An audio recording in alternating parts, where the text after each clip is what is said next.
आइए शुरू करते हैं अक्षश्री बृहस्पतिवार व्रत कथा। भारतवर्ष में एक प्रतापी और दानी राजा राज्य करता था। वह नित्य गरीबों और ब्राह्मणों की सहायता करता था। यह बात उसकी रानी को अच्छी नहीं लगती थी। वह न ही गरीबों को दान देती, न ही भगवान का पूजन करती थी और राजा को भी दान देने से मना किया करती थी। एक दिन राजा शिकार खेलने वन को गए हुए थे तो रानी महल में अकेली थी। उसी समय बृहस्पति देव साधु वेश में राजा के महल में भिक्षा के लिए गए और भिक्षा मांगी। रानी ने भिक्षा देने से इनकार किया और कहा, हे साधु महाराज, मैं तो दान पुण्य से तंग आ गई हूँ। मेरा पति सारा धन लुटाते रहते हैं। मेरी इच्छा है कि हमारा धन नष्ट हो जाए, फिर ना रहेगा बांस और ना बजेगी बांसुरी। साधु ने कहा, देवी, तुम तो बड़ी ही विचित्र हो। धन संतान तो सभी चाहते हैं, पुत्र और लक्ष्मी तो पापी के घर भी होने चाहिए।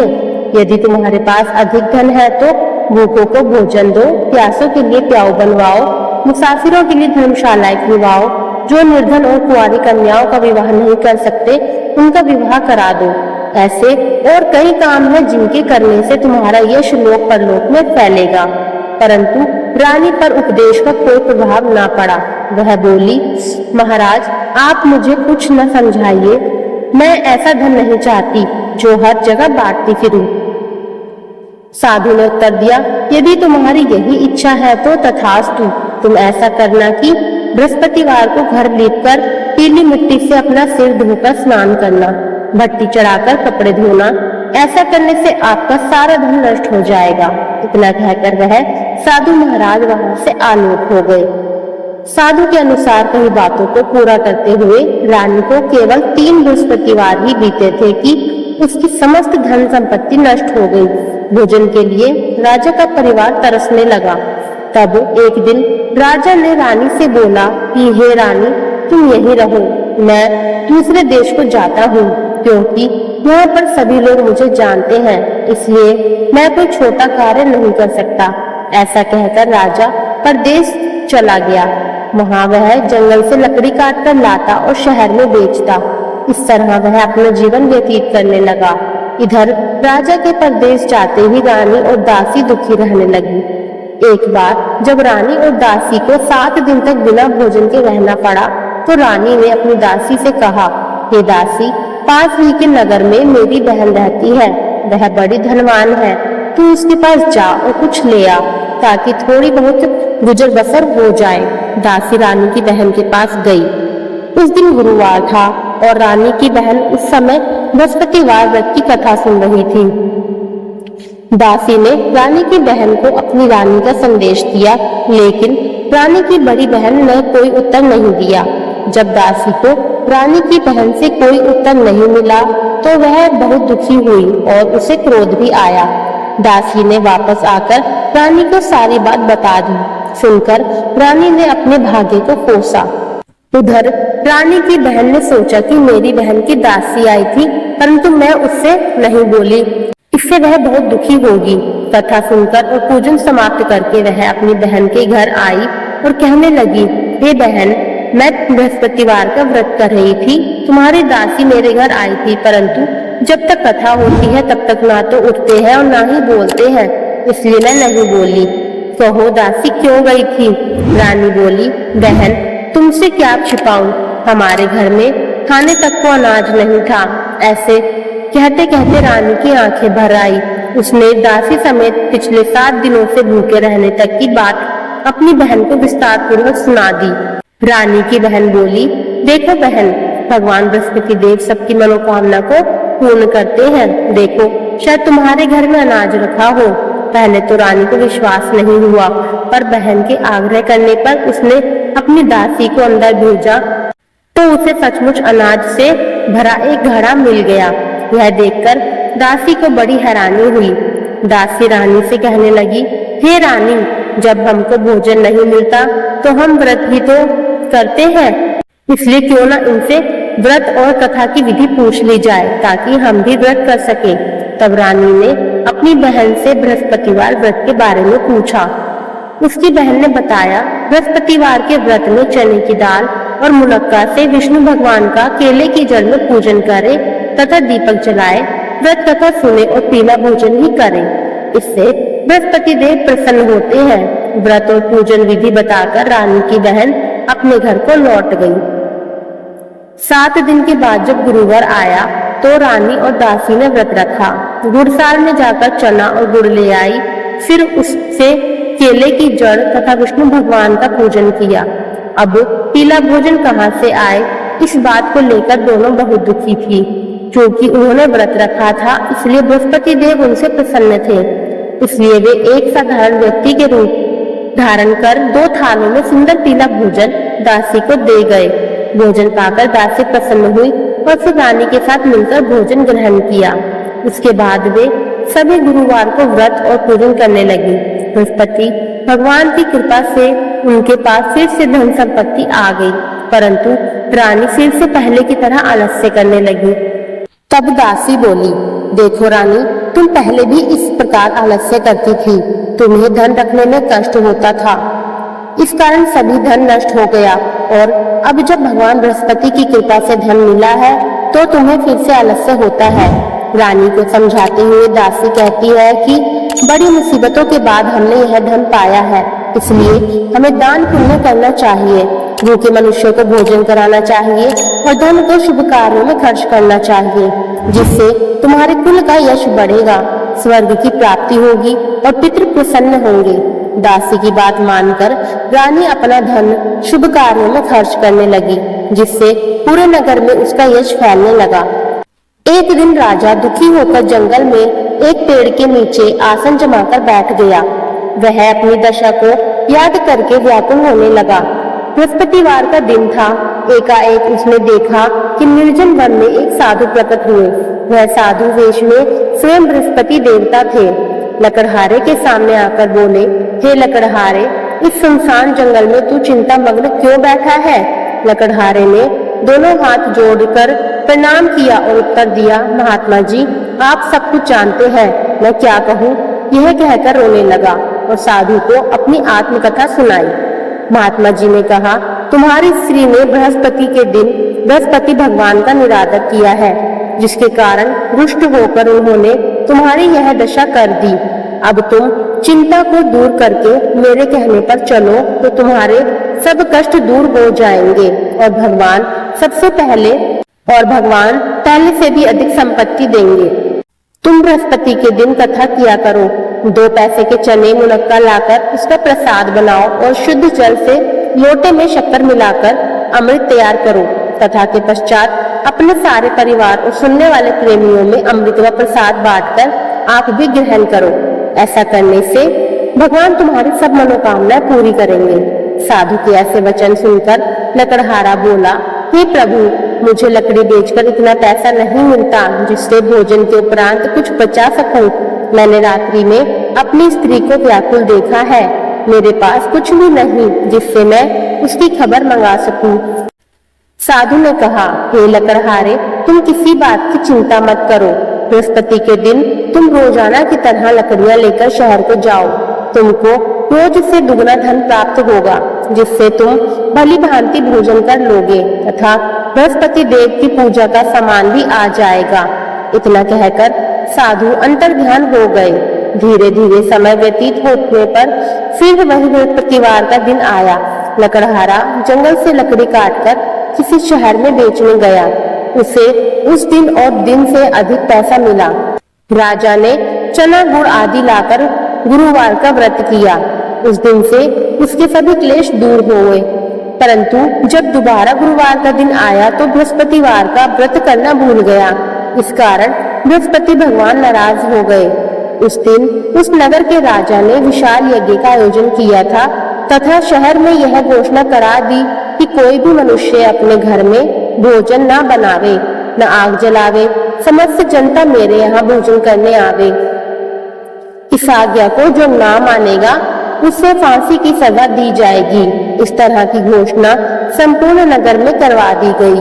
राजा की आज्ञा अनुसार शहर के सभी लोग भोजन करने गए, लेकिन लकड़हारा कुछ देर से पहुंचा, इसलिए राजा उसको अपने साथ घर ले गए और ले जाकर भोजन करा रहे थे तो रानी की दृष्टि उस खूंटी पर पड़ी जिस पर उसका हार लटका हुआ था। वह वहां पर दिखाई नहीं दिया। रानी ने निश्चय किया कि मेरा हार इस मनुष्य ने चुरा लिया है। उसी समय सिपाहियों को बुलाकर उसको कारागार में डलवा दिया। जब लकड़हारा कारागार में पड़ गया और बहुत दुखी होकर विचार करने लगा कि ना जाने कौन से पूर्व जन्म के कर्म से मुझे यह दुख प्राप्त हुआ है, और उसी साधु को याद करने लगा जो कि जंगल में मिला था। उसी समय तत्काल बृहस्पति देव साधु के रूप में प्रकट हुए और उसकी दशा को देखकर कहने लगे, अरे मूर्ख, तूने बृहस्पति देव की कथा नहीं करी, इस कारण तुझे दुख प्राप्त हुआ है। अब चिंता मत कर, बृहस्पतिवार के दिन कारागार के दरवाजे पर 4 पैसे पड़े मिलेंगे, उनसे तू बृहस्पति देव की पूजा करना तथा तेरे सभी कष्ट दूर हो जाएंगे।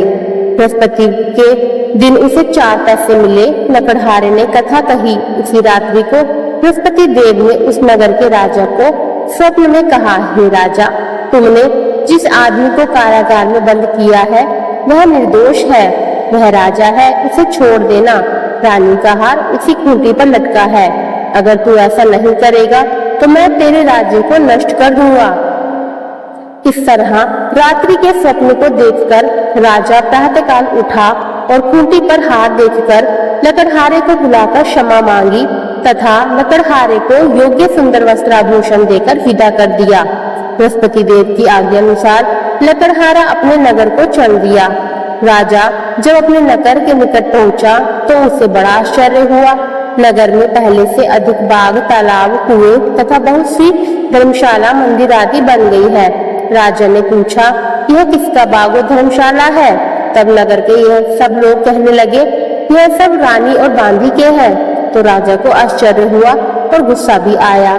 जब रानी ने यह खबर सुनी कि राजा आ रहे हैं तो उन्होंने बांदी से कहा कि हे दासी, देख राजा हमको कितनी बुरी हालत में छोड़ गए थे। हमारी ऐसी हालत देखकर वह लौट ना जाए, इसलिए तू दरवाजे पर खड़ी हो जा। आज्ञा अनुसार दासी दरवाजे पर खड़ी हो गई। राजा आए तो उन्हें अपने साथ लिवा लाई।